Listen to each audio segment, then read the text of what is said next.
All right, welcome to this episode of Prodigy Simply Fit podcast. Today I am joined by Laura Howard, who we affectionately call the Terminator here at the gym because she is a machine. Often finishes workouts the first, and she's the one that everyone kind of chases after. So Laura, I've known Laura for quite some time. I actually used to train Laura's son, Jake, way back in the day, and now he's an adult and has a job and all this other stuff. But Laura and I go way back. Laura's been a member of ours here at Prodigy for about a year, actually a little over a year, almost two, and has been one of our most consistent members, even during the pandemic. Had joined virtually almost every day, and every chance we were able to be open, she was there. So I wanted to bring her on. She's a busy professional, and wanted to bring her on and talk to you guys about kind of her tips and tricks that she has, and what has helped kind of keep her consistent and on her goal. So Laura, thank you so much for joining me today. And if you don't mind, can you share a little bit about your story, kind of, what got you started with fitness and things like that? Sure. It actually started a long time ago. When I was, growing up, I was always active. I was from the play in the street generation till the street lights come on. Mm-hmm. I never had to worry about weight or, anything like that. I was always healthy and thin. And then in my senior year in high school, for some reason, I don't know why, I gained 40 pounds. So, that's a lot. I'm not very tall, and 40 pounds is a lot of weight. So I really struggled with that for years, yo-yo dieting up and down. And it was just like a big part of my life was, God, I got to get this weight off. I'm uncomfortable. I don't like it. And then it was always that I got to lose 40 pounds. And then I realized, well, that's a big chunk. So maybe lose 5 pounds. So I just did that. I'd lose 5 pounds. I'd maintain for a week, 2, a month, lose another 5. And after, a long period of time, maybe a year or two, I actually got all the weight off. So 5 pounds at a time, it was doable chunks, and I did it. And then I realized in some ways it's harder to maintain than lose, because I knew how much to eat to lose, but not really what to do to maintain. So then I realized I've got to be more active like I was before. So I would do, I'd run, or I'd maybe swim. Ended up at the gym doing elliptical for 45 minutes every day, and it was so god-awful boring and awful. And right. So it was such a chore. And so then around that time, Jake, my son, started doing Velocity, and Dan, my husband, would take him there and sit. And then he realized there was an adult class. He goes, well, join that adult class. So he came home and said, you should try it. You really like it. I said, I don't want to lift weights. That's not me. I just want to burn calories. So he finally convinced me, and ended up there at Velocity and took the adult class, and it just really clicked for me. It was fun. There was great coaching, yourself included, Mike, back then. And it was different every time. It was, strength training, agility, cardiovascular, whatever. Everything was different. And 45 minutes to an hour just flew by. So, it was great. So that's, really worked that fitness routine in. And then actually lost 10 more pounds and got to a real comfortable weight for me. So then my goal was to keep that weight, to stay fit, and to work it into my everyday schedule, which I did. Yeah, no, absolutely. And I want to kind of go back real quick and touch on a point that you brought up initially, which I think is something that people struggle with especially when they're trying to get started, is the idea that, you have this goal of, like, I want to lose, for you, is 40 pounds, right? Mm-hmm. That seems really daunting for somebody. Whereas, you found success in what we talk about is break that 40 pounds up into something that's a little bit more manageable, something that you can kind of wrap your head around, the idea of, okay, I'm just going to do 5 pounds. And then when I can lose those 5 pounds and I can stay there and I can be consistent with it, I'm going to lose another 5 pounds, and then another 5 pounds. And then before you know it, you're like, hey, a year went by and I lost the 40 pounds. And so I think that, people often struggle with the idea of, I need to lose 50 pounds, and they get so worked up and kind of overwhelmed with that idea that they kind of don't start. And instead it's break that up into some more manageable pieces. And that usually helps with, kind of that weight loss journey or whatever it may be. Yeah. And losing it so slowly, but consistently, I never gained it back, because I learned how to control. You get in the diet up, down. Oh, I blew it this day, I might as well just eat until Monday and start over. That's just really terrible place to be. It's just, it's food. It's, Yeah, right. I like to eat, but it's just food. And I don't know, I really do like to eat. So that's why I exercise so much, because I like being comfortable in my weight, but I like to enjoy life, and part of enjoying life is eating. So it's got to be a balance of both. Absolutely. Absolutely. No, and I think that's another great point where it's like, it's exercise and we'll call it nutrition, diet, whatever. It shouldn't be, you shouldn't deprive yourself, right? Like you shouldn't, you should always feel like you're, someone had, one of our members a while ago had shared a photo with, it was like a photo that was circulating Facebook or whatever. And it said, something about like, I don't exercise as basically like, I don't exercise as punishment, right? I exercise to celebrate, all of the things that my body can do, and kind of viewing it that way, and viewing, food as, hey, I'm going to enjoy life. If, I'm going to go out and have drinks with friends or go out and have a meal with friends, I'm not going to feel like I can't order whatever it is that I want. And, as long as you're doing it in moderation, you're going to be fine. Right. It's more that lifestyle as opposed to that, crash course diet or fad workout program or whatever. So how have your goals kind of changed over time, right? Like I said, you've been pretty consistent, gosh, it's been what, maybe 7-8 years since I worked with Jake, maybe a little bit longer than that. Yeah. What, like, from where you started with, hey, like I want to lose 40 pounds, right? And then you even did that before you started at Velocity, but how have your goals kind of over the years, how have they, as you've kind of moved forward with life, like how have your goals modified or changed and things like that? So now, I'm older, right? Getting older every day, but I'm in my 60s. So I have to be careful about overdoing it, right? So at the former place, when Velocity turned into CrossFit, it was a lot of heavy lifting and lots of, repetition, and it was just really wearing on my joints, and I was injured a lot. So my focus shift from, trying to lift all the heavy weights and stuff to just toning and maintaining and staying strong. And my fear is regressing, losing bone density and strength as I get older. So I want to just keep even, but there's a point where I can't do too much, or my back starts aching. And so I have to make it kind of an overall lifestyle where I stay fit and strong. So as I get older, I'm not going to, fall and break a leg or whatever. It's just, Right. I have to worry about my future. Yeah, absolutely. No. And I think that brings up another good point of being smart with your training, right? And yeah, as we get older, unfortunately, our body does, isn't able to do what it used to be able to do, but that doesn't mean that we can't physically be active with it and still focus on certain things. We can still lift weights. We just have to be a little bit more intelligent about it and listen to our body a little bit more, right? Whereas, when we were younger and, we're in our, late teens, early 20s, we can, throw all that out to the side. But as you start to get older, you have to really kind of be cautious and think of that. But it's always interesting. And I always ask people, kind of how their journey has shifted, right? And I think that's another thing that people often get stuck with is the idea of like, okay, I set that initial goal of losing 40 pounds. Great. Now, once you hit that goal, now what's next, right? Because now what's going to now keep you motivated and keep you moving forward. And so I think the idea of it being dynamic with those goals of, okay, great, I started at 40 pounds. Now it's just about maintaining an active lifestyle, maintaining, being able to do whatever I want to do in terms of, hey, I'm gonna go run a mile today, or go for a hike, or do whatever, and not feel like I'm hindered by anything to prevent me from doing that. Yeah, and I always feel like I know I'm not the strongest person at the gym, but I have a lot of stamina.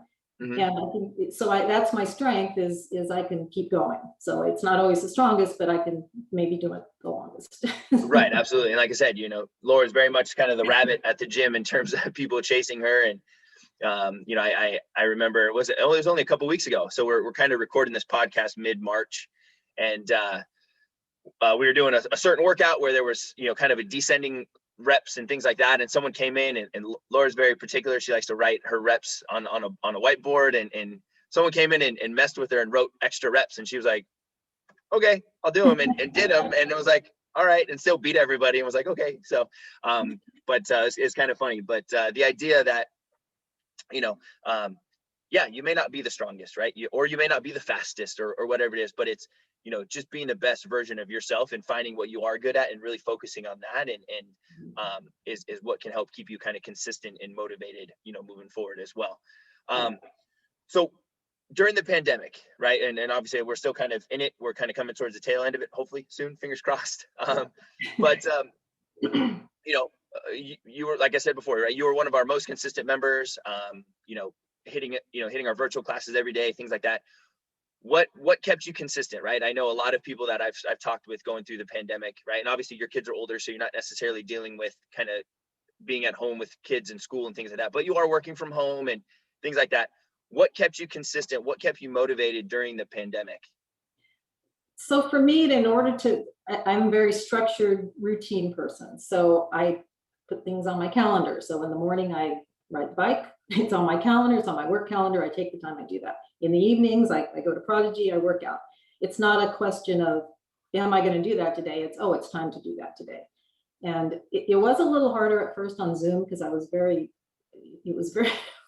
I joined and I couldn't hear. And then I can't do this. For like 2 weeks, I was doing the workouts, but on my own. And then one of the members, Shreyas, reached out and texted me. He was so sweet. And he said, do you need help getting on Zoom? And he told me how to get on. And then from then on, I was fine with it. But so shout out to Shreyas for being so about that. But so then, once I got on, and you see everybody's on there and you all look ridiculous in the little squares, and it's fine. Right. And so it was motivating that, you were there to help us. It was hard to do it by Zoom, I'm sure, for you to modify the workouts, but we're all in it together. You get there, you see the same people. It was encouraging. So it was just a matter of, that's what I do at that time. And you made it fun and engaging, and the whole gym was there, and it was that's what motivated me. It was just to keep that connection going. Yeah, for sure. And I think for a lot of people, right, that's very much what we've lost, right, is that connection and just being able to go and see your friends and or go to the gym and kind of hang out, with that community. And I wanted to bring up that point of, kind of that community that, one thing I'm really proud of is that community that we've built at Prodigy. But I think just in general, when it comes to fitness, right, finding a community that will, reach out to you and ask if you need help for, with some tech questions or whatever, right? But I think that's what helps keep people consistent and keep them coming, right? I often joke, with our coaches here, is that people aren't necessarily coming here because, they like to do squats or push-ups or whatever, right? That's kind of what initially gets them going, but what keeps them here is that community, right? Like you have that really solid relationship with Sandy, who, if you guys remember, she was on our podcast earlier in the year. You guys you guys are your people, right? Like you guys are doing stuff together outside of here, when you were able to and things like that. And so you build that community with people, and that's what keeps people going. So finding a community, right? Finding somebody who's going to be more than just a workout buddy for you. That will help keep you kind of motivated and consistent. And, you're going to have people checking in on you. Hey, hey, Laura, how can we help you with Zoom to get you on here and things like that? Yeah. And one thing I've just really noticed in the last coming back, we've been working outside or with the big doors open with masks, and there's some members that aren't comfortable coming inside. So they're always out, in the parking lot engaged, but you drag the exercise equipment out to them and not make them feel like it's a hassle or anything. It's, oh, you're here, you want to work outside, let's get that equipment out there. So I really, appreciate that. Also the trivia that you and Amanda put on. Where, in the winter during the pandemic, it was hard. People, I was fine because, I have my husband and some people were alone. So we had this every Friday night we had trivia, and it was just a really nice thing to do and a lot of work. I know Amanda put in hours, and she's working full time. She's a mother to a toddler. She's, wife. And it was just really amazing that she kept that up for so long. So it's things like that you're right. It's a family, it's a community. It's not just working out. It's the whole deal. Yeah. So yeah. And on that end, it was just, when the pandemic first hit and we were shut down, Amanda and I said, hey, like, what can we control, right? Like, we're not going to be able to control, who puts their memberships on hold. We're not going to be able to control the fact that we're not going to probably be able to add any memberships, right? But what we can control is trying to keep the community together as best as possible, and doing the trivia and things like, and we've actually talked about bringing it back, at least a couple nights a month, right? Because it was fun, and yeah, it's a lot of work, and we definitely kind of got burnt out with it a little bit, but it's fun, and it definitely kind of brings everyone together. But I think finding that community is really a solid thing. So if you're talking with somebody, right, maybe you're out to grab a cup of coffee, and someone pulls you aside and says, hey, you know what, I want to get in shape, right? I want to kind of start my fitness journey, but I've just yo-yoed, I've struggled, I can't seem to get it right. What, 2 or 3 pieces of advice would you have for them to kind of help get them started on their fitness journey? Well, the first, like I said before, is take any weight loss and, smaller doable goals. And then to not just say, okay, I'm gonna exercise tomorrow. It's I'm going to do this at this time, and there's no excuses. And I'm going to put that on my calendar and make that time for me every day, 3 days a week, whatever works for you. But make it consistent and don't make it an option. It's just what you do, right? Right. You work, then you have this, and then you exercise. It's just part of your daily routine. And for me, that's always helped me, and that's my advice that I would give to others too. And then just to try to enjoy it. I mean, I said the elliptical was just boring. It probably wasn't even that effective. But if you find something that's enjoyable and the time flies, and I look forward to coming in and seeing people, and you got to find something that's fun, but that it's also effective, and then just make it part of your lifestyle.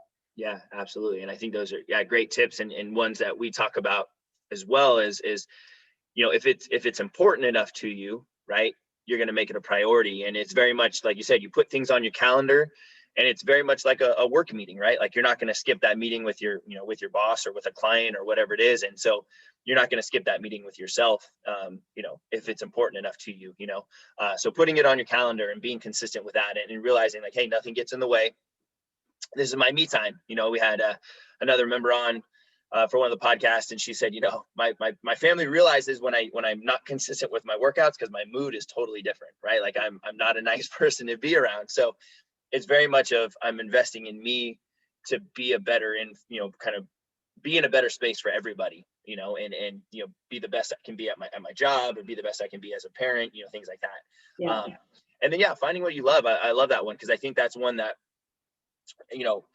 one thing that I found in the fitness industry is, no matter what side that you sit on, no matter what kind of modality, if you're a CrossFit person or yoga or whatever, like people like to stand on their soapbox and say mine is the best. And when in reality, I mean, they all work. You just got to find what one's going to be best for you, right? As long as you're getting around and you're moving and you're active, you're going to be successful. It's just finding what, you enjoy, so that hour kind of flies by, as opposed to you going on, kind of trudging away on the elliptical for 45 minutes and being bored and going, I'm not coming back to this thing. Like whatever you can find that you enjoy, you're going to be consistent with it. And that's really what's important. Right. Yep. Absolutely. Awesome, Laura. Well, I was respectful of your time, and I appreciate it. Do you have anything else, any other tips or tricks or anything for anybody? Not that I can think of. I just really feel like I found a fit family, like you say, and it's just, it's a great environment. I love Prodigy, and I just really appreciate all you and Amanda do for us. Oh, well, I appreciate that. So to quickly recap before we sign off, Laura is an absolute machine. She's a Terminator. So if you guys want to come experience working out with Laura, super fun. The other thing, she also matches her mask with her shirt all the time. It's pretty amazing.